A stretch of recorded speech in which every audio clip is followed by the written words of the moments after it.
नमस्कार साथियों, कैसे हैं आप सभी। उम्मीद करता हूं सारे स्टूडेंट्स बढ़िया होंगे। आप सभी प्यारे मित्रों का मैं दिलावर सिंह परिहार एसएससी उत्कर्ष परिवार में बहुत बहुत स्वागत करता हूं। तो चलिए स्टार्ट करते हैं आज के सेशन को बहुत ही शानदार तरीके से, और आप सभी लोग फटाफट शानदार तरीके से इस बेहतरीन, शानदार और ज़बरदस्त सेशन का हिस्सा यहां पर बन जाएंगे। तो चलिए जी शुरू करते हैं पहले सवाल के साथ। पहला सवाल, कोशिका का शक्ति स्रोत आपका किसे कहा जाता है? कोशिका का शक्ति स्रोत किसे कहा जाता है? Power source of the cell किसे कहा जाएगा? पावर सोर्स या powerhouse of the cell किसे कहा जाएगा, यहां पर मुझे बताने की कोशिश करेंगे।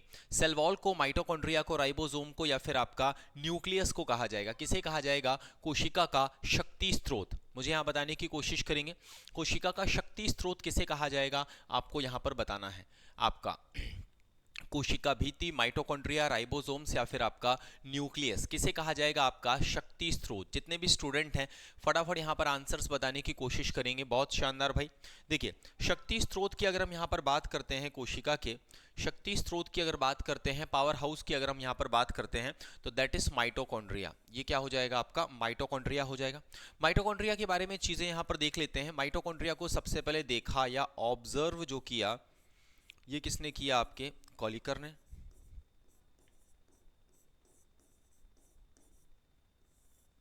कॉलिकर ने 1800, याद रखिएगा आपका 57 में, 1857 में। इसका विस्तृत अध्ययन जो था, एकदम डिटेल में आपका जो स्टडी था, वो किसने किया था? आपके ऑल्टमैन और याद रखिएगा फ्लेमिंग। ठीक है। ऑल्टमैन ने इसे जो नाम दिया वो था फाइलो। फाइलो। ऑल्टमैन ने जो नाम दिया दैट इज फाइलो, और फ्लेमिंग ने जो नाम दिया that is sarcosome. That is सेक्रोसोम।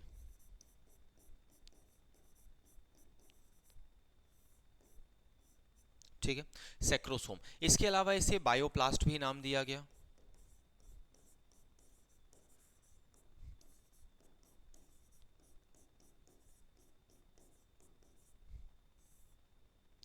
Bioplast. फिर जाकर याद रखिएगा जो आपके कार्ल बेंडा थे, बेसिकली बेंडा। बेंडा ने याद रखिएगा आपका 1897 में इसे नाम दिया माइटोकॉन्ड्रिया, कार्ल बेंडा ने। ठीक है। बात करते हैं माइटोकॉन्ड्रिया की, तो पावर हाउस। कैसे पावर हाउस कहा जाएगा? क्योंकि ये माइटोकॉन्ड्रिया है, इसके अंदर याद रखिएगा क्रैब साइकिल होती है। क्या होती है भाई? कौन सी घटना? Krebs cycle. इसकी डिस्कवरी 1937 में हेंस क्रैब ने की। 1937 में हेंस क्रैब ने की, आपको पता होना चाहिए। तो क्रैब साइकिल जो है वो 1937 में हेंस क्रैब के द्वारा खोजा गया, और यहाँ पर एनर्जी के याद रखिएगा 38 एटीपी बनते हैं। तो 38 एडिनोसिन ट्राइफॉस्फेट यहाँ पर आपका बनते हैं, और ये एनर्जी का क्या है? आपका एक तरीके से आपका मॉलिक्यूल है। बात समझ में आ रही है क्या? ये क्या है आपका? यहाँ पर एक तरीके से एनर्जी का आपका मॉलिक्यूल है, आपको पता होना चाहिए। तो माइटोकॉन्ड्रिया जो है वहां पर 38 एटीपीज, एडिनोसिन ट्राइफॉस्फेट्स का आपका यहाँ पर फॉर्मेशन होता है। ठीक है मेरे भाई, यहां तक समझ में आ गया क्या? बढ़िया तरीके से, बिल्कुल। बात करते हैं आपका सेल वॉल की, तो सेल वॉल बेसिकली याद रखिएगा आपका एल्गे, याद रखिएगा एल्गे, और आपका जो प्लांट होता है, एल्गे और प्लांट में आपका सेलुलोज से मिलकर बनी होती।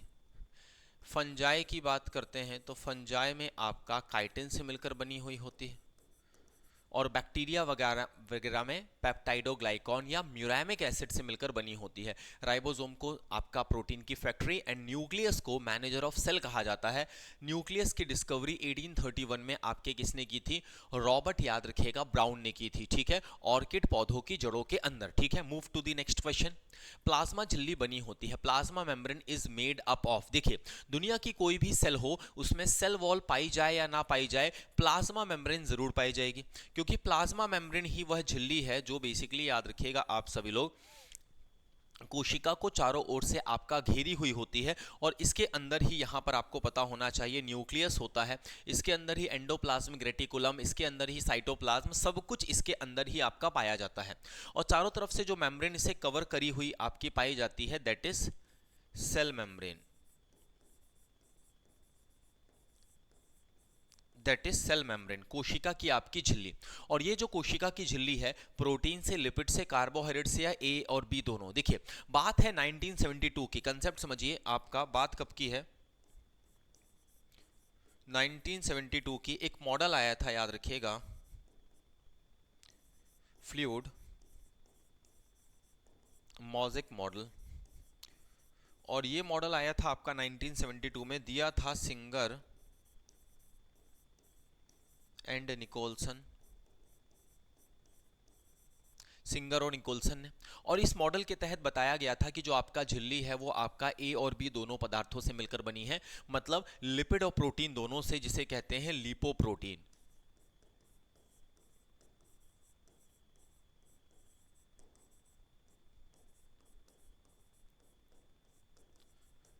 लिपोप्रोटीन से मिलकर बनी हुई होती है, लिपिड और प्रोटीन से मिलकर बनी हुई होती है। इसका एक हिस्सा आपका लिपिड का होता है और अगला हिस्सा आपका प्रोटीन का, मतलब दोनों से ही एक तरीके से मिलकर ये आपका बनती है लिपोप्रोटीन से, ठीक है। तो लिपिड एंड प्रोटीन से मिलकर बनती है, इसीलिए इसे कहा जाता है लिपोप्रोटीन से बनी हुई आपका झिल्ली, ठीक है। लिपिड एंड प्रोटीन से बनी हुई आपका झिल्ली कहा जाता है, ये आपको यहाँ पर समझना है। कार्बोहाइड्रेट से मिलकर ये नहीं बनी हुई होती। तो फ्लूइड मोज़ेक मॉडल सिंगर और निकोलसन ने 1972 के अंदर आपका दिया हुआ था, तरल संयोजी मॉडल, ठीक है। क्लियर है ना। और ये सब में पाई जाती है। ऐसा कौन सा कोशिकांग है बेसिकली, या कौन सी झिल्ली है जो सारी सारी सेल में पाई जाती है? ये आपका सेल मेम्ब्रेन है, कोशिका की झिल्ली है, प्लाज्मा की झिल्ली है, इसे ही प्लाज्मा लेमा भी कहते हैं। एक नाम होता है, याद रखिएगा, प्लाज्मा लेमा। अगर आपसे कोई कहे ये क्या है,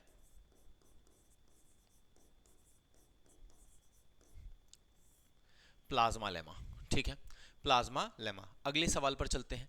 पादप कोशिका जंतु कोशिका से किस प्रकार भिन्न होती है? जो पादप कोशिका होती है, प्लांट सेल, वो आपके एनिमल सेल से किस तरह आपका भिन्न है? प्लांट सेल आपका माइटोकॉन्ड्रिया, सेल वॉल, आपका प्रेजेंस ऑफ साइटोप्लाज्म, या फिर आपका कोशिका का केंद्रक। देखिए, माइटोकॉन्ड्रिया की अगर हम यहाँ पर बात करते हैं तो माइटोकॉन्ड्रिया हो, चाहे आपका साइटोप्लाज्म हो, चाहे आपका न्यूक्लियस हो, ये बेसिकली याद रखिएगा आप सभी लोग, ये बेसिकली याद रखिएगा आप सभी लोग, ये सभी में पाया जाता है। बट याद रखिएगा जो आपका वॉल है वो केवल प्लांट सेल के अंदर पाई जाती है, जो आपकी सेल वॉल होगी, ठीक है ना, जो आपकी सेल वॉल होगी। तो यहाँ पर सेल वॉल जो है वो बेसिकली यहाँ पर एक तरीके से आंसर आ जाएगा। मुझे बताने की कोशिश करो भाई, यहाँ तक समझ में आ गया?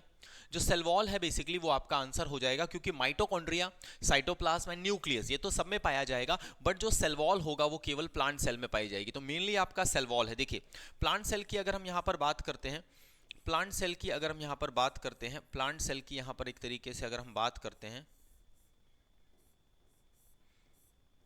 ये आपका प्लांट सेल है सपोज दैट,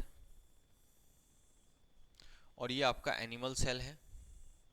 एनिमल सेल में आपका सेल मेम्ब्रेन होती है, और प्लांट सेल में एडिशनली सेल वॉल होती है, कोशिका की आपकी भित्ति होती है। ये काफ़ी ज़्यादा आपका रिजिड होता है, ये काफ़ी ज़्यादा याद रखिएगा रिजिड होगा, दृढ़ संरचना होगी, और ये पॉलीसेकेराइड से मिलकर बनी होगी,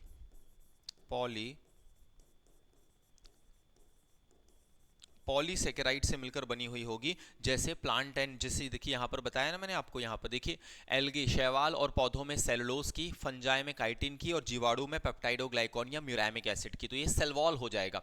साथ ही साथ सेल वॉल जो होता है, अच्छा मुझे बताओ, माइकोप्लाज्मा के चारों तरफ कितने लेयर की आपकी सेल मेम्ब्रेन पाई जाएगी? 3 लेयर, ट्रिपल लेयर्ड की आपकी 3 लेयर पाई जाएगी सेल मेम्ब्रेन की। माइकोप्लाज्मा, गैलीसेप्टिकमा, वही जो सबसे छोटी कोशिका है ना, वहां पर सेल क्या पाई जाएगी? एक तरीके से मेम्ब्रेन, वो भी ट्रिपल लेयर्ड। ये क्वेश्चन आता है कि माइकोप्लाज्मा के चारों तरफ, या क्वेश्चन आता है निम्न में से किसमें 3 परतों वाली कोशिका झिल्ली पाई जाती है? That is mycoplasma gallisepticum. Mitochondria आपको पता है। अच्छा, बात करते हैं साइटोप्लाज्म की, याद रखिएगा साइटोप्लाज्म। तो एक्चुअल में जीव द्रव को प्रोटोप्लाज्म वर्ड कहा जाएगा, यहां पर प्रोटोप्लाज्म, प्रोटोप्लाज्म जिसे कहेंगे जीव द्रव। और इसकी खोज किसने की? पुरकिंजे।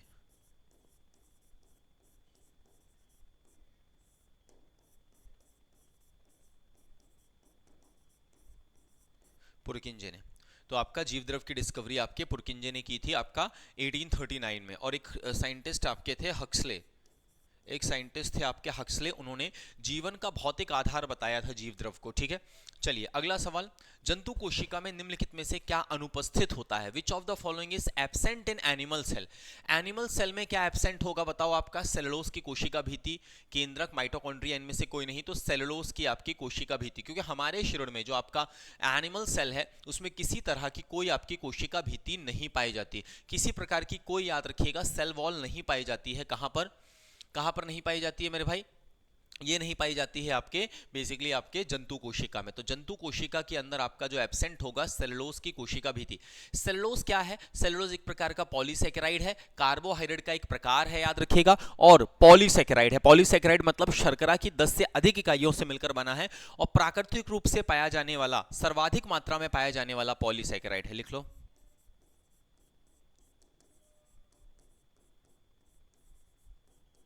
सर्वाधिक मात्रा में पाया, याद रखिएगा आप सभी लोग, जाने वाला पॉलीसेकेराइड, सबसे ज्यादा मात्रा में पाया जाने वाला आपका पॉलीसेकेराइड है। क्योंकि आपको पता है शैवालों में पाया जाता है, एल्गे में पाया जाता है बेसिकली। अब एल्गे में पाया जाएगा बेसिकली आपके शैवालों में पाया जाएगा, तो ऑब्वियसली ये सबसे ज्यादा, याद रखिएगा, मात्रा में पाया जाएगा। ठीक है ना? यहां तक क्लियर है भाई? कोई दिक्कत परेशानी हो तो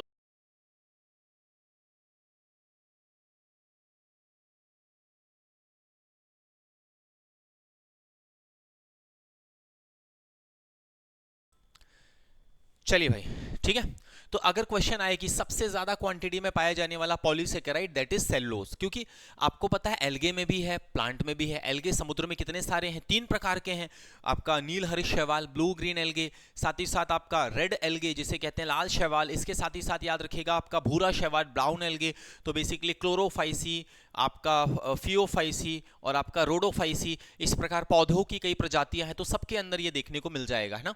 क्लियर है? अगला सवाल, प्रोटीन संश्लेषण, प्रोटीन सिंथेसिस में निम्न कोशिका अंगों में से किन की भूमिका सबसे अधिक होती है? प्रोटीन संश्लेषण का मतलब क्या होता है? जो आपने प्रोटीन खाया है वो बदलेगा आपके एमिनो, याद रखिएगा आप सभी लोग, अम्लों, एमिनो याद रखिएगा आप सभी लोग, अम्लों, एमिनो अम्लों याद रखिएगा आप सभी लोग, एमिनो अम्लों याद रखिएगा आप सभी लोग, अमाइनो याद रखिएगा आप सभी लोग, एसिड्स, एमिनो एसिड्स याद रखिएगा। एमिनो एसिड्स को प्रोटीन में आपका यहाँ पर बदला जाएगा, एमिनो एसिड्स को प्रोटीन में यहाँ पर एक तरीके से बदला जाएगा, एमिनो एसिड्स को प्रोटीन में बदला जाएगा। प्रक्रिया जो होगी दैट इज अनुवादन, ट्रांसलेशन, ट्रांसलेशन। तो ये अमीनो एसिड्स को आपका प्रोटीन में बदलने की प्रोसेस आपका अनुवादन या ट्रांसलेशन कहलाती है। और आरएनए जो है वो इस प्रोसेस को आपका करता है, राइबोसोमल आरएनए इस प्रोसेस को करता है। कहां पर करता है? आपके बेसिकली 2 स्थानों पर। एक तो बेसिकली 2 स्थानों का मतलब करता तो केवल राइबोसोम्स में है, लेकिन कुछ राइबोसोम एंडोप्लाज्मिक रेटिकुलम की सतह पर चिपके हुए भी पाए जाते हैं। तो पूरी ये प्रोसेस जो है ये की जाती है आरएनए, राइबोसोमल आरएनए के द्वारा। ऐसा आरएनए जो राइबोसोम्स में पाया जाए दैट इज राइबोसोमल आरएनए। तो ये प्रोसेस राइबोसोमल आरएनए के अंदर होगी और इस प्रोसेस को जो करेगा, इस प्रोसेस को जो करने वाला है वो क्या हो जाएगा? आपका अंतःप्रदव्य जालिका और आपका राइबोसोम, एंडोप्लाज्मिक रेटिकुलम और आपका राइबोसोम्स है जो इस प्रोसेस को यहां पर करेगा। तो एंडोप्लाज्मिक रेटिकुलम और राइबोसोम इस प्रोसेस को यहां पर करने वाला है, ठीक है। ईआर और आपका राइबोसोम इस प्रोसेस को यहां पर कंडक्ट कराएगा, ठीक है। क्योंकि आपको पता है राइबोसोम्स जो होते हैं वो चिपके हुए होते हैं एंडोप्लाज्मिक रेटिकुलम की सरफेस पर। तो सिंपल सी बात है, ईआर भी इसमें अपना पार्टिसिपेशन यहां पर देने वाला है। लाइसोसोम और सेंट्रोसोम दोनों अलग चीजें हैं। एक तो क्या करेगा आपका, लाइसोसोम्स को कहा जाता है सुसाइडल, याद रखिएगा, बैग मतलब आत्महत्या की थैली। जो भी आपके पुराने सेल ऑर्गन होते हैं, कोई वेस्ट मटेरियल होता है, वो लाइसोसोम्स के अंदर जाकर डिस्ट्रॉय होता है और हमारा शरीर एकदम सुरक्षित होता है, ठीक है। साथ ही साथ सेंट्रोसोम ये बेसिकली सेल डिवीजन में मदद करता है, कोशिका विभाजन में मदद करता है, सेल डिवीजन में मदद करता है और कोशिका विभाजन के समय ध्रुवों या पोल्स का एक तरीके से निर्माण करता है। कौन करता है? सेंट्रोसोम करता है। और लाइसोसोम बेसिकली इसके अंदर बहुत इंपॉर्टेंट है, लाइसोसोम्स के अंदर एक एंजाइम है हाइड्रोलिटिक,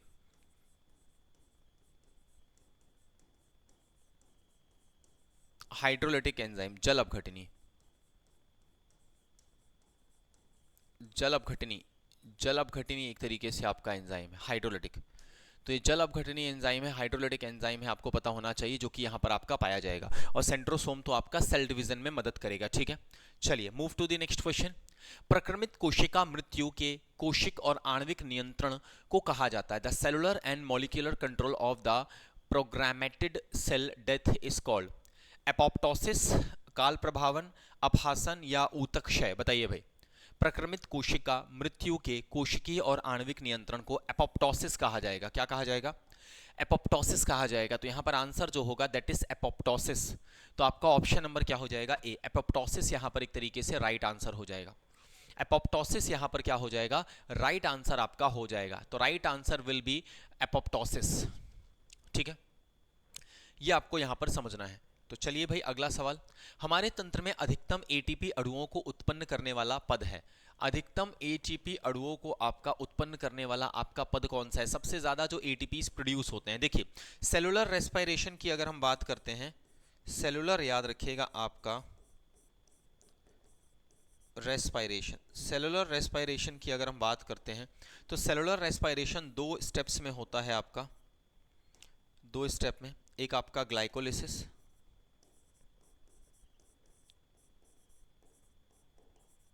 दूसरा याद रखिएगा क्रैब चक्र, क्रैब साइकिल।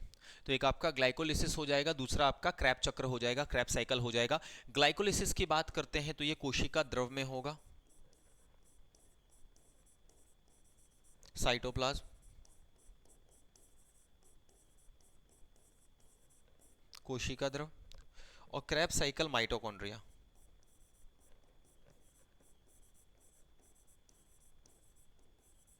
ये माइटोकॉन्ड्रिया।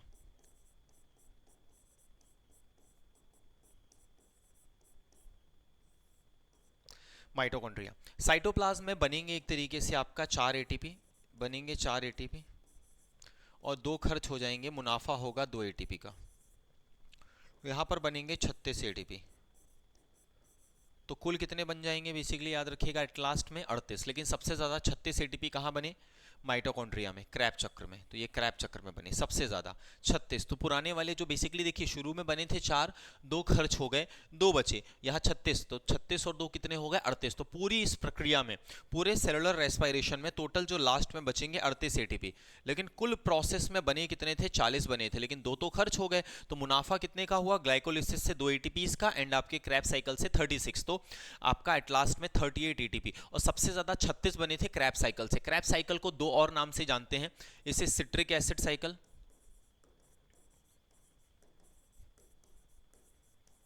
सिट्रिक एसिड साइकिल कहा जाएगा बेसिकली, और इसे TCA cycle, try carboxylic acid cycle, TCA cycle, try carboxylic acid cycle, try carboxylic acid cycle, TCA cycle भी कहा जाएगा। ठीक है, ये आपको यहां पर समझना है। और ग्लाइकोलिसिस की बात करेंगे तो ग्लाइकोलिसिस को याद रखिएगा ईएमपी पाथवे, ईएमपी याद रखिएगा आपका पाथवे, ईएमपी पाथवे, एम्बिडिन,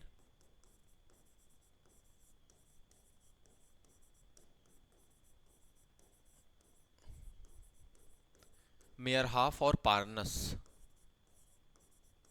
पार्नस 3 वैज्ञानिकों ने इसकी खोज की थी, इसीलिए इसे कहा जाता है ईएमपी पाथवे। एम्बिडेन, मेयरहाफ और पार्नस का याद रखिएगा आपका पाथवे कहा जाएगा। तो ये आपका यहां पर हो जाएगा। ठीक है, मानव शरीर में पाचन का अधिकांश भाग किस अंग में संपन्न होता है, बताइए। डाइजेशन जो होता है बेसिकली उसका मैक्सिमम पोर्शन आपका कहाँ, सारे के सारे क्वेश्चंस आपके याद रखिएगा एग्जाम के पॉइंट ऑफ व्यू से काफी ज्यादा इंपॉर्टेंट है, खास है, और बहुत ही ज्यादा एक तरीके से एग्जाम में बार बार पूछे गए हैं। ठीक है, तो बताने की कोशिश करो पाचन का अधिकांश भाग आपका किस अंग में होता है।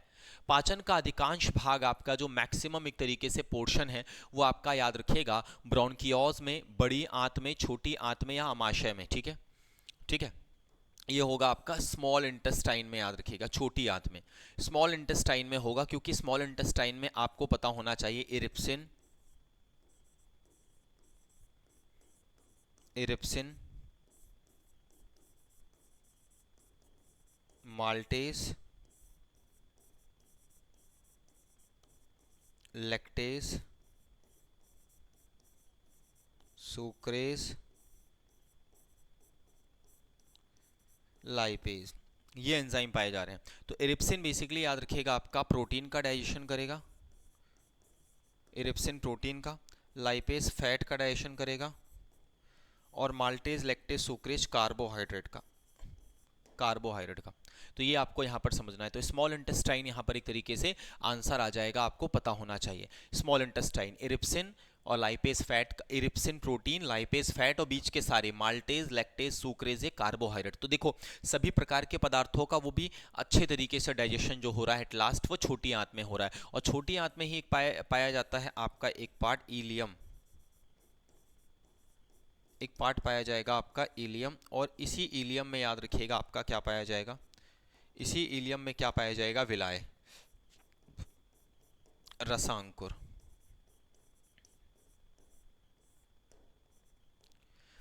विलाय पाया जाएगा, रसांकुर पाया जाएगा। और ये जो रसांकुर है ये अवशोषण की इकाई होती है, यूनिट ऑफ एब्सॉर्प्शन। जो भी तुमने खाया है वो ब्लड में जाएगा, ये कौन सुनिश्चित करेगा, ये कौन बेसिकली किस पर डिपेंड है, ये विलाय पर डिपेंड है। तो विलाय ही वो चीज़ है जो खाए हुए आपके भोजन का अवशोषण कराता है, एब्सॉर्प्शन ऑफ फूड कराता है, आपको पता होना चाहिए, ठीक है आपका ये। कड़वाहट के लिए मानव जीव का संवेदनशील क्षेत्र कौन सा है, कड़वाहट के लिए याद रखिएगा। कड़वाहट के लिए अगर हम बात करते हैं, टंग की बात कर लेते हैं, टंग की बात कर लेते हैं अगर हम लोग, ये टंग है तो इसमें जो आपका अग्रभाग होगा ये मीठे स्वाद के लिए जिम्मेदार है,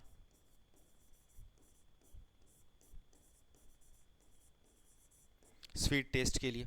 इसके ऊपर बात करते हैं यहां पर आपका, ये आपका नमकीन हो जाएगा,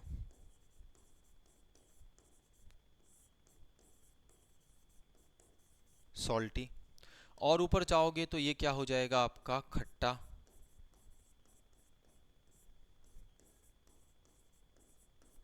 और एकदम आपका यहां बेस में चले जाओगे तो क्या हो जाएगा, कड़वा।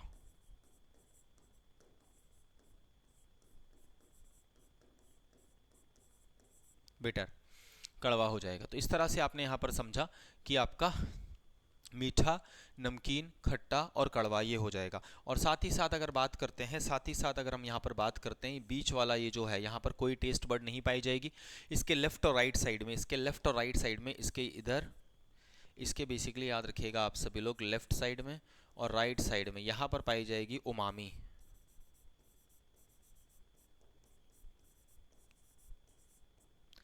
उमामी टेस्ट बर्ड्स, उमामी स्वाद कलिका। तो बताइए आपका कड़वाहट के लिए, तो कड़वाहट के लिए जिम्मेदार होता है आधारीय भाग, कहाँ गया आपका, पीछे का भाग, बैक पार्ट, या फिर इसे कहते हैं बेस पार्ट, या इसे ही कहते हैं बेसिकली आपका आधारीय भाग, जो एकदम बेस, जहां से जीभ जुड़ी हुई होती है, बेसल पार्ट, आधारीय आपका भाग, एकदम बेस वाला पार्ट। तो एकदम जो आपका एकदम बेस वाला जो पार्ट है ना, ये जिम्मेदार होता है कड़वाहट के लिए, एकदम बेस वाला, जड़ वाला, जहां से जीभ आपकी ओरिजिनेट हो रही है, जुड़ी हुई है, वो वाला। अब देखो ना, ये मीठा है, नमकीन है। अच्छा, ये उमामी टेस्ट बर्ड है, इसकी डिस्कवरी की थी जापानीज वैज्ञानिक कुकेने इकेदा ने 2003 के अंदर। और कुकेने इकेदा जो जापानीज वैज्ञानिक थे जिन्होंने डिस्कवरी की थी उमामी टेस्ट बर्ड की, ये स्पेशल टेस्ट बर्ड होती है जो स्पेशल डिलीशियस टेस्ट के लिए आपका जिम्मेदार होती है। एक चीज होती है एमएसजी, मोनोसोडियम, याद रखिएगा, ग्लूटामेट। इसे मैसेंजर ऑफ गॉड मत कर देना, जो राम रहीम जैसे अपराधियों की जो फिल्म है मैसेंजर ऑफ गॉड, वो मत कर देना। ये एमएसजी मतलब होता है मोनोसोडियम, याद रखिएगा, ग्लूटामेट। अचानक मुझे याद आ गया एमएसजी, है ना, ये आपका क्या है, मोनो, ये लिख देता हूं वरना तुम, मोनोसोडियम याद रखिएगा, ग्लूटामेट, मोनोसोडियम ग्लूटामेट। तो ये मोनोसोडियम ग्लूटामेट है, मोनोसोडियम ग्लूटामेट है, तो मोनोसोडियम ग्लूटामेट ये बेसिकली डिलीशियस टेस्ट के लिए आपका जिम्मेदार एक टेस्ट बर्ड है, आपको पता होना चाहिए, ठीक है। अच्छा, और दूसरी चीज, जीभ के अंदर जो स्वाद कलिकाएं पाई जाएगी, जो छोटे छोटे आपके आपके स्ट्रक्चर्स पाए जाएंगे जो टेस्ट के लिए जिम्मेदार होते हैं, उनमें फंजीफॉर्म, फिलीफॉर्म, सर्कमवैलेट और फोलिएट, याद रखिएगा। कौन कौन सा, फंजीफॉर्म, फिलीफॉर्म, सर्कमवैलेट और फोलिएट, ये चार तरह की स्वाद कलिकाएं संरचना में अलग अलग होंगी लेकिन पाई जाएंगी, ठीक है। रिपीट कर देता हूं, फंजीफॉर्म, फिलीफॉर्म, सर्कमवैलेट एंड फोलिएट। पूरी जीभ में जो पाई जाएगी वो आपका फिलीफॉर्म है, नाम से ही समझ में आ रहा है, हर जगह जो फिल हो, फिलीफॉर्म। फिलीफॉर्म जो सर्कमवैलेट आपके पीछे आधारीय भाग में पाई जाएगी, आपको पता होना चाहिए, ठीक है। चलिए, मनुष्य की मुख गुहा में निम्नलिखित में से किसका पाचन प्रारंभ होता है। जैसे ही खाना खाते हो सलाइवा निकलना शुरू होता है खाने को। पुराने समय में लोग कहते थे कि बार बार थूका मत करो, बार बार ऐसे, है ना, पीक मत मारा करो या थूका मत करो, ताकि सलाइवा आपका बचा रहे, सलाइवा वेस्ट ना जाए। फिर कहते हैं कि चबाकर खाना खाना चाहिए, क्योंकि जब आप चबाओगे तो सलाइवा में खाना मिक्स होगा, और सलाइवा खाने में मिक्स होकर हमारे खाने के अंदर के कार्बोहाइड्रेट का डाइजेशन स्टार्ट कर देगा। एक्चुअल में आपको पता है कि हमारे शरीर में पाई जाती है लार ग्रंथियां, सलाइवरी ग्लैंड्स, क्या पाई जाएगी, लार ग्रंथियां पाई जाएंगी, सलाइवरी ग्लैंड्स, सलाइवरी ग्लैंड्स। लार ग्रंथियों से लार रस निकलेगा, और सलाइवा में आपके एंजाइम पाए जाएंगे, आपके टाइलिन, और आपका माल्टेज, अच्छा माल्टेज नहीं, लाइसोजाइम करना, लाइसोजाइम। ये है जो बेसिकली आपका टाइलिन, इसे सलाइवरी एमाइलेज कहते हैं, इसे ही सलाइवरी एमाइलेज कहते हैं। और ये आपका सलाइवरी एमाइलेज है, और ये बेसिकली स्टार्च को याद रखिएगा माल्टोज में आपका बदलता है।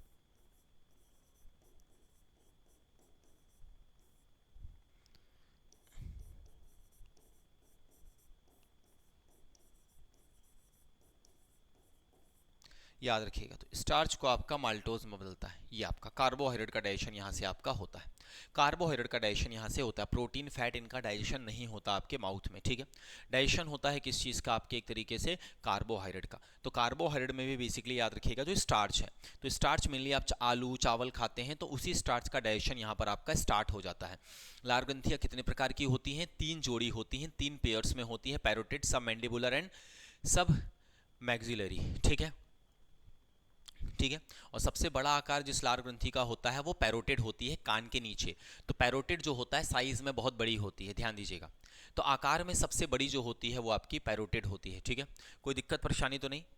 अगला, लार निम्नलिखित में से किसके पाचन में सहयोगी है। अभी जस्ट हमने डिस्कस किया कि ये बेसिकली आपके स्टार्च के डाइजेशन में, आपका स्टार्च क्या है, एक प्रकार का पॉलीसैकेराइड है, एक प्रकार का याद रखिएगा कार्बोहाइड्रेट है, और कार्बोहाइड्रेट का भी पॉली याद रखिएगा आप सभी लोग, पॉलीसैकेराइड प्रकार है। कौन सा प्रकार है बेसिकली आपका, पॉलीसैकेराइड। तो कार्बोहाइड्रेट का आपका पॉलीसैकेराइड प्रकार है, कार्बोहाइड्रेट का पॉलीसैकेराइड प्रकार है स्टार्च, ठीक है।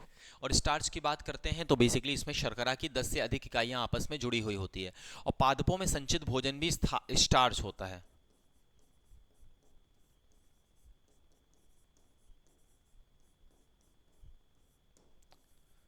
पादपों में संचित भोजन, स्टोर्ड फूड एट प्लांट, ठीक है, स्टार्च होता है। और किसमें, आपके एमाइलोप्लास्ट,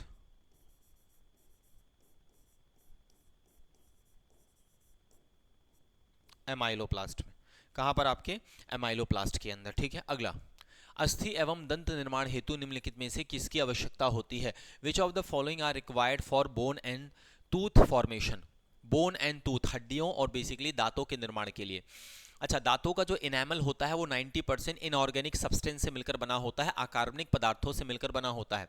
सोडियम और पोटेशियम हो जाएगा आपका, लौह और कैल्शियम, सोडियम और कैल्शियम, या कैल्शियम और फास्फोरस। आए है भाई साहब, बड़ा ही इजी है यार। तो ये बेसिकली आंसर कैल्शियम और आपका फास्फोरस हो जाएगा, कैल्शियम और आपका फास्फोरस यहाँ पर आंसर हो जाएगा। क्योंकि जो आपकी हड्डियां होती हैं वो बनी हुई होती हैं ट्राई कैल्शियम फॉस्फेट से, ट्राई कैल्शियम फॉस्फेट, CA3PO4 का whole twice, tri calcium phosphate, ये हो जाएगा। और ट्राई कैल्शियम फॉस्फेट से मिलकर ये आपका यहाँ पर बनी हुई होती है, ठीक है। ये आपका कैल्शियम और फॉस्फोरस। तो दांतों और हड्डियों के निर्माण के लिए यही जरूरी है। हड्डियों के अंदर प्रोटीन कौन सा पाया जाएगा आपका, प्रोटीन तो ओसीन, ओसीन प्रोटीन। तो ओसीन प्रोटीन जो होता है ये कहाँ पाया जाएगा, हड्डियों के अंदर पाया जाएगा। तो हड्डियों में आपका ओसीन प्रोटीन देखने को मिल जाएगा, तो ओसीन प्रोटीन। इसी प्रकार उपास्थि की बात करते हैं, आपका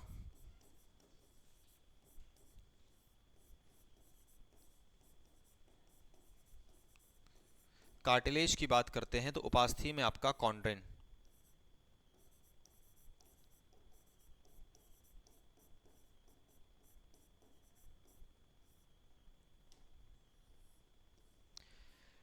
कॉन्ड्रेन प्रोटीन, ठीक है। निम्नलिखित में से कौन सा पौष्टिक तत्व अस्थि और दांतों के निर्माण एवं मजबूती के लिए आवश्यक नहीं है। अस्थि और दांतों के निर्माण एवं मजबूती के लिए आवश्यक नहीं है, बताइए। यहाँ पर बताने की कोशिश करो, आपका कौन सा आपका पौष्टिक तत्व आपका अस्थि और बेसिकली दांतों के निर्माण के लिए। कैल्शियम जरूरी है, फास्फोरस जरूरी है, आयोडीन जरूरी नहीं है, फ्लोरीन भी जरूरी है, लेकिन फ्लोरीन की अधिकता से फ्लोरोसिस डिजीज हो जाएगी, इसकी अधिकता नहीं होनी चाहिए।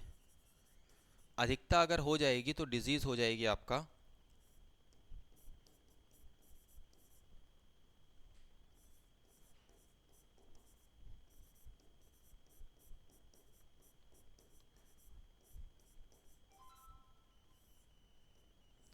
फ्लोरोसिस। कौन सी, फ्लोरोसिस हो जाएगी। तो डिजीज़ कौन सी होगी? फ्लोरोसिस हो जाएगी। तो फ्लोरोसिस डिजीज़ यहाँ पर एक तरीके से हो जाएगी अधिकता से, ठीक है। तो फ्लोरीन की अधिकता से फ्लोरोसिस नामक जो डिजीज़ है वो यहाँ पर एक तरीके से हो जाएगी, आपको पता होना चाहिए। मनुष्य के जीवन काल में कितने दांत 2 बार विकसित होते हैं? कितने दांत जो होते हैं, अच्छा हमारे अगर दांतों की तारीफ की बात करें तो बेसिकली याद रखिएगा हमारे दांत जो है वो आपके हेट्रोडोंट हैं, याद रखिएगा हेट्रोडोंट जिसे कहते हैं विषम दंती, क्योंकि याद रखिएगा 4 प्रकार के दांत हैं, विषम दंती, हेट्रोडोंट, थीकोडोंट, मतलब याद रखिएगा गर्त दंती, गर्त दंती मतलब एक तरीके से मसूड़ों के अंदर हमारे दांत बंद पाए जा रहे हैं, ठीक है। तो आपका हेट्रोडोंट है, हेट्रोडोंट क्योंकि 4 अलग अलग तरह के दांत हैं, इंसाइजर हैं, केनाइन है, प्री मोलर है, मोलर है, दैट्स वाई ये क्या है? हेट्रोडोंट है। थीकोडोंट गर्तदंती मतलब मसूड़ों के अंदर बंद हमारे दांत पाए जा रहे हैं। और याद रखिएगा डाइफोडोंट है, याद रखिएगा आप सभी लोग, डाइफोडोंट है, डाइफोडोंट मतलब द्विबारदंती, द्विबारदंती, द्विबारदंती ये क्या हो जाएगा आपका? डाइफोडोंट। 2 बार एक तरीके से जीवन में उगते हैं। तो बेसिकली 2 बार कितने दांत उगते हैं? 20 दांत, जिन्हें दूध के दांत कहा जाता है, जो हमें भी आए थे, छोटे बच्चों में आते हैं अमूमन जन्म के साथ ही, और 6 साल की उम्र में आपके गिर जाते हैं और फिर दोबारा आते हैं, टोटल आपके 32 दांत। तो पहली बार में कितने आए? 20, 20 क्या हो गए? गिर गए। और जब दूसरी बार में आए तो ये 20 तो आए ही आए, प्लस इसके साथ 12 और आए, तो टोटल कितने आए? 32 आए। तो 2 बार कितने आए? 20 पहले भी आ चुके थे, गिर के दोबारा आए, तो 20 दांत जीवन में 2 बार आते हैं। इनका फॉर्मूला 2 + 1 + 0 + 2 अपॉन 2 + 1 + 0 + 2 इंटू क्या हो जाएगा आपका 2। तो 2 और 1 3 4 5, 5 दूनी 10 ऊपर और 10 नीचे, तो 10 ऊपर और 10 नीचे होते हैं, 10 ऊपर और 10 नीचे होते हैं। ये बच्चों का डेंटल फॉर्मूला है। इसमें से आपको पता होना चाहिए ये आपका इंसाइजर है, ये केनाइन है, ये प्रीमोलर है और ये मोलर है, ठीक है। इस तरह से आपके तो 10 और 10 आपके 20 दांत हो जाएंगे। तो विषम दंती, गर्त दंती और द्विबार दंती आपको यहाँ पर समझना है, ठीक है। ये आपके वो हैं, है ना, जैसे मछली के दांत जो होते हैं वो गर्तदंती नहीं होते हैं, मसूड़ों से बाहर निकले हुए पाए जाते हैं, याद रखिएगा आप लोग। लेकिन ये आपके हमारे बार जीवन में कुछ दांत 2 बार आते हैं, तो डाइफोडोंट भी है, थीकोडोंट भी है, हेट्रोडोंट भी है ना। मछली के सारे दांत हेट्रोडोंट नहीं होते हैं, वो बेसिकली उसके सारे दांत एक समान होते हैं, आपने देखा होगा कभी फिश को, है ना। हमारे बेसिकली याद रखिएगा दांत जब संरचना और कार्यों में अलग अलग हो जाएं, उन्हें अलग अलग नाम से पुकारा जाए, दैट इज विषम दंती। विषम मतलब सब अलग अलग तरह के यहाँ पर हैं, ठीक है, क्लियर है। अच्छा अगर हम बात कर रहे हैं आपका, तो देखिए एक्चुअल में ओडोंटोलॉजी कहा जाता है, दांतों की स्टडी को क्या कहा जाएगा? ओडोंटोलॉजी। ओडोंटोलॉजी क्यों कहा जाएगा? क्योंकि एक सेल होती है आपका ओडोंटो, याद रखिएगा आपका ब्लास्ट, ओडोंटोब्लास्ट। तो ओडोंटोब्लास्ट याद रखिएगा आपका, ओडोंटोब्लास्ट सेल से मिलकर आपका ये तैयार होते हैं, सेल से मिलकर आपका तैयार होते हैं, दैट इज ओडोंटोलॉजी। इसीलिए ओडोंटोलॉजी कहा जाता है स्टडी को, ठीक है, क्योंकि ये ओडोंटोब्लास्ट कोशिकाओं से मिलकर आपके तैयार होते हैं। ओडोंटोब्लास्ट कोशिकाओं से तैयार होने के कारण इनकी स्टडी को ओडोंटोलॉजी कहा जाएगा, ठीक है। और दांतों का सबसे जो मजबूत भाग है दैट इज डेंटाइन, और सबसे कठोर भाग है दैट इज इनेमल। कठोर और मजबूत में अंतर है, मजबूत मतलब पकड़, जो मस्कुलर हो दैट इज डेंटाइन, और जो आपका सबसे कठोर हो, हार्ड हो, वो इनेमल है, आपको पता होना चाहिए, ठीक है। Move to the next question. निम्नलिखित में से कौन हमारे शरीर का सबसे दृढ़ भाग है? ये देखो, ये हार्डेस्ट पूछा है, ना कि एक तरीके से आपका स्ट्रॉन्गेस्ट पूछा है। हार्डेस्ट पूछा है, तो हार्डेस्ट तो आपका क्या हो जाएगा? बेसिकली इनेमल हो जाएगा। कहाँ गया आपका? टूथ है ना, दंतवल्क, इनेमल, ठीक है, क्योंकि हार्डेस्ट पूछा है। डेंटाइन पूछता तो स्ट्रॉन्गेस्ट हो जाता, मजबूत। तो ये आपका सबसे ज्यादा क्या है? आपका मजबूत भाग है, मजबूत भाग है, याद रखिएगा। और एनेमल 90% इनऑर्गेनिक सब्सटेंस से मिलकर बना होता है,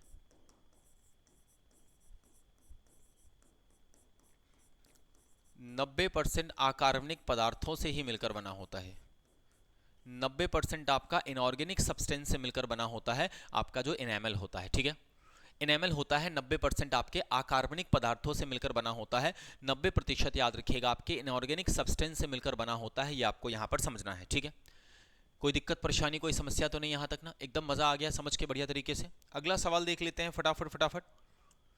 मानव शरीर में होता है लगभग कितने प्रतिशत आपका पानी होता है? अगर बात करें तो लगभग 70% के आसपास आपका पानी है। क्यों? क्योंकि आपको पता है blood plasma, blood plasma, blood का जो प्लाज्मा है इसमें 90 से लेकर आपके 92% तक क्या होता है, वाटर। और ब्लड में जो प्लाज्मा होता है, ब्लड में जो प्लाज्मा होता है ये 55% होता है। ब्लड प्लाज्मा जो होता है ये 55% के आसपास होता है। तो ब्लड प्लाज्मा 55% होता है। और 90 से याद रखिएगा आप सभी लोग, 90 से आपका 92%, 90 से आपका 92% यहाँ पर आपका वाटर होता है। तो मानव शरीर के अंदर पानी ठीक ठाक पाया जाएगा, तो प्लाज्मा में मिलेगा। साथ ही साथ कोशिका का जो कोशिका द्रव होगा, जिसे जीव द्रव कहेंगे, प्रोटोप्लाज्म, प्रोटोप्लाज्म में भी आपका मैक्सिमम जो चीज़ है वो पानी है। तो वाटर अलग अलग जगह पर आपका पाया जा रहा है। हर सेल के अंदर जो आपका प्रोटोप्लाज्म है, जीव द्रव है, जिसके अंदर कोशिका द्रव और केंद्रक द्रव शामिल है, साइटोप्लाज्म एंड न्यूक्लियोप्लाज्म, उसमें आपका पानी ही है। ब्लड के अंदर भी पानी ही है, याद रखिएगा आप सभी लोग। अगला सवाल, एक वयस्क मानव में जल का प्रतिशत, जस्ट अभी हमने डिस्कस किया, ठीक है। चलिए भाई, तो ये एक्चुअल में क्वेश्चन बेसिकली आपका कई बार पूछा गया है। मानव शरीर में अधिकतम मात्रा में पाया जाने वाला आपका तत्व कौन सा है? अधिकतम मात्रा में पाया जाने वाला तत्व आपका आयरन, सोडियम, फास्फोरस या फिर आपका कैल्शियम। अधिकतम मात्रा में पाया जाने वाला तत्व कौन सा है? अधिकतम मात्रा में आपका कैल्शियम यहाँ पर एक तरीके से पाया जाएगा। तो अधिकतम मात्रा में आपका कैल्शियम पाया जाएगा, क्योंकि आपका हड्डियां जो होती हैं 206 होती हैं, और 206 हड्डियों में सर्वाधिक कैल्शियम है। अब आप समझ लो 206 तो हड्डियां हैं, उनके अंदर कैल्शियम है, तो कैल्शियम सबसे ज़्यादा मिल रहा है, ठीक है। और गैसीय अवस्था में सबसे ज़्यादा ऑक्सीजन है, क्योंकि आपको पता है हर सेल के अंदर ऑक्सीजन प्रेजेंट है ना। ब्लड के अंदर भी ऑक्सीजन प्रेजेंट है। अलग अलग तरह की जो चीज़ें आप खा रहे हो, आपका प्रोटीन, कार्बोहाइड्रेट, फैट, उनमें ऑक्सीजन प्रेजेंट है। तो कहीं ना कहीं बात करें तो आपका गैसीय फॉर्म पे आपका ऑक्सीजन, एंड आपका जो सॉलिड फॉर्म पे है उसमें आपका कैल्शियम सर्वाधिक मात्रा में पाया जाएगा, ठीक है। डीएनए में मौजूद शर्करा कौन सी होती है? डीएनए की खोज किसने की भाई? अब आप लोग बोलोगे डीएनए की खोज किसने की, तो डीएनए की खोज आपके हिसाब से आप लगा दोगे तुरंत वाटसन क्रिक। मैंने मॉडल नहीं पूछा है, मैंने खोज पूछी है, तो याद रखिएगा आप सभी लोग,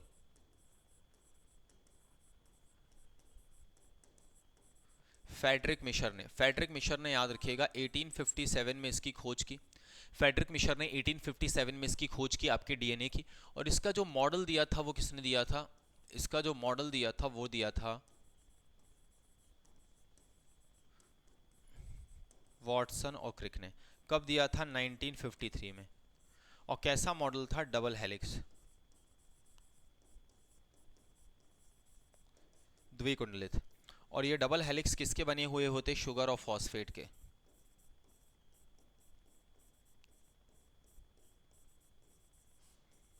शुगर, शर्करा और आपके फॉस्फेट से मिलकर बने होते हैं। शुगर और फॉस्फेट से मिलकर बने होते हैं। तो शर्करा और फॉस्फेट से मिलकर बने होते हैं डबल हेलिक्स, दोहरे आपके हेलिक्स। तो एक हेलिक्स इस तरह से होता है, ये दूसरा हेलिक्स इस तरह से। ये आपका शुगर और फॉस्फेट, शुगर प्लस याद रखिएगा फॉस्फेट, ठीक है। और इसके अंदर, इसके बीचों बीच याद रखिएगा आपका एडेनिन आपका ग्वानिन से, एडेनिन आपका याद रखिएगा थाइमिन से, और ग्वानिन ट्रिपल बॉन्ड याद रखिएगा साइटोसिन, ग्वानिन याद रखिएगा ट्रिपल बॉन्ड आपका साइटोसिन से, ठीक है। अब बात करते हैं यहाँ पर हम सभी लोग आपका यहाँ पर डीएनए की। तो डीएनए में डीऑक्सीराइबोज शर्करा पाई जाएगी, डीऑक्सीराइबोज शर्करा पाई जाएगी। और राइबोज शर्करा जो है ये आपके आरएनए में पाई जाएगी, ये आरएनए में, ये आरएनए में। तो राइबोज शर्करा जो है ये आपका आरएनए में मिलेगी, और डीएनए में डीऑक्सीराइबोज। फ्रक्टोज याद रखिएगा फलों में मिठास का कारण होता है, फलों में याद रखिएगा मिठास का कारण, ये आपका फ्रक्टोज है, C6H12O6, ये आपका यहाँ पर समझना है। और ग्लूकोज तो आपको पता है C6H12O6, ये भी सिमिलर फॉर्मूला है, लेकिन इसमें आपको पता होना चाहिए एल्डिहाइड ग्रुप है और इसमें कीटोन ग्रुप है, कीटोन ग्रुप है, ये आपको समझना है। अगले सवाल पर चलते हैं। राइबोजाइम्स होते हैं, बताइए राइबोजाइम्स आपके होते हैं कहाँ पर? राइबोजाइम्स आपके कहाँ पर होते हैं? इसका आंसर मुझे ऑफलाइन कमेंट बॉक्स में आप लोग बताएंगे भाई, राइबोजाइम्स का। साथ ही साथ मैं आपको बताना चाहूँगा कि आपको पता है कि बेसिकली याद रखिएगा उत्कर्ष का दिवाली ऑफर चल रहा है, जो कि 24 अक्टूबर तक यहाँ पर चलने वाला है। इस ऑफर के तहत एसएससी और रेलवे के सभी ऑनलाइन कोर्सेज पर अप टू 90% का ऑफ, याद रखिएगा अप टू 90%, ठीक है, यहाँ पर ऑफ दिया जा रहा है। साथ ही साथ जो हमारे टॉप कोर्सेज हैं, टॉप कोर्सेज मतलब किसी भी कैटेगरी का ऐसा कोर्स जो सबसे ज़्यादा ट्रेंडिंग में रहा हो, सबसे ज़्यादा विद्यार्थियों ने उस पर भरोसा जताया हो, तो हमारे बेसिकली जो टॉप कोर्सेज हैं, जो कि आपको एप्लीकेशन के अंदर ऐप को अपडेट करते साथ ही आपको दिख जाएंगे हमारे जो टॉप कोर्सेज हैं। तो टॉप कोर्सेज सबसे ज़्यादा रिजल्ट लेने वाला सबसे ज़्यादा बच्चे जिसमें एनरोल हो, बच्चों का भरोसा सबसे ज़्यादा जिन कोर्सेज पर है, उन टॉप कोर्सेज पर एक्स्ट्रा 13% का भी हम यहाँ पर ऑफ दे रहे हैं। कोड है आपका UC13, ठीक है। साथ ही साथ आपका कोर्स वैलिडिटी एग्जाम तक, सपोज दैट आज आप हमारे साथ इस दिवाली ऑफर में जुड़ते हैं और साथियों 1 साल की वैलिडिटी आपको मिलती है, लेकिन आपका जो एग्जाम है 12 महीने नहीं 14 महीने बाद एक तरीके से होता है। 2 महीने हम आपको एक तरीके से आपकी जो वैलिडिटी है कोर्स की एक्सटेंड कर देंगे। इन 1 सालों के बीच में आपकी परीक्षा नहीं होती, आपकी परीक्षा होती है, याद रखिएगा, 14वें महीने में। मतलब 12 महीने का 1 साल होता है, 2 महीने बाद आपका एग्जाम होता है, ठीक है ना। तो हम 2 महीने आपकी वैलिडिटी एक तरीके से एक्सटेंड कर देंगे अगर आप दिवाली ऑफर के तहत हमारे कोर्स के साथ एनरोल करते हैं। साथ ही साथ अगर आप फाइनल सिलेक्शन लेते हैं तो आपको 100% फीस वापस मिल जाएगी। ये केवल एक बार ही होगा। किसी एक एग्जाम में अगर आप एक बार सेलेक्ट होते हैं, अगर महापैक का हिस्सा आप बनते हैं और किसी एग्जाम में सेलेक्ट होते हैं, तो एक बार आप अपनी पूरी फीस हमसे रिफंड ले सकते हैं। याद रखिएगा, एक बार ही, ठीक है। तो ये आपके कुछ ऑफर्स हैं जो कि हम यहाँ पर आपके लिए लेकर आए हैं। साथ ही साथ यहाँ पर बात करें दिल्ली पुलिस कांस्टेबल का from Jaipur classroom batch, standard का प्राइस जो है वो आपका यहां पर होने वाला है 1200 रुपए और प्राइम का 2400 रुपए। ये जो बैच है बेसिकली याद रखिएगा आपका दिल्ली पुलिस कांस्टेबल का है जयपुर क्लासरूम से। एसएससी कांस्टेबल जीडी बैच जो है आपका जयपुर क्लासरूम से, स्टैंडर्ड में 1200, आपको पता है प्राइम में फीचर्स हम बढ़ा देते हैं तो 2400 रुपए में आपको यहां पर एक तरीके से मिल जाता है। तो बात करते हैं इस तरह से, आपका आगे बढ़ जाते हैं भाई, और भी चीजें हम यहां पर देख लेते हैं। अगर हम बात करते हैं बेसिकली रेलवे की, तो railway basically NTPC express 3.0 batch जो है, जो स्टूडियो से आपका चलने वाला है, स्टैंडर्ड की फीस 600 रुपीज़ है, प्राइम की आपका 1000 है।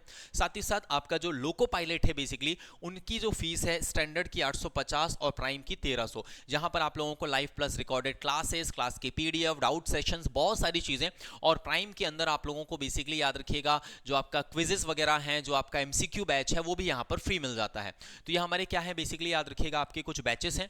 बात कर लेते हैं दिल्ली पुलिस कांस्टेबल का गौरव बैच जो बेसिकली लाइव फ्रॉम स्टूडियो है। स्टैंडर्ड की फीस हमने कम कर रखी है 479 और प्राइम की फीस 879 रुपीज़। तो ये हमारे गौरव बैच की फीस है। बहुत ही शानदार बैच है जो गौरव सर के द्वारा यहाँ पर एक तरीके से लाया गया है। साथ ही साथ टेस्ट सीरीज पर भी विशेष डिस्काउंट अप टू 90% यहाँ पर दिया जा रहा है। तो जल्दी से जुड़िए हमारे साथ दिवाली ऑफर में और बहुत ही अच्छे याद रखिएगा ऑफर्स का फायदा उठाइए। मिलते हैं नेक्स्ट सेक्शन में। बहुत बहुत धन्यवाद। जय हिंद, जय भारत।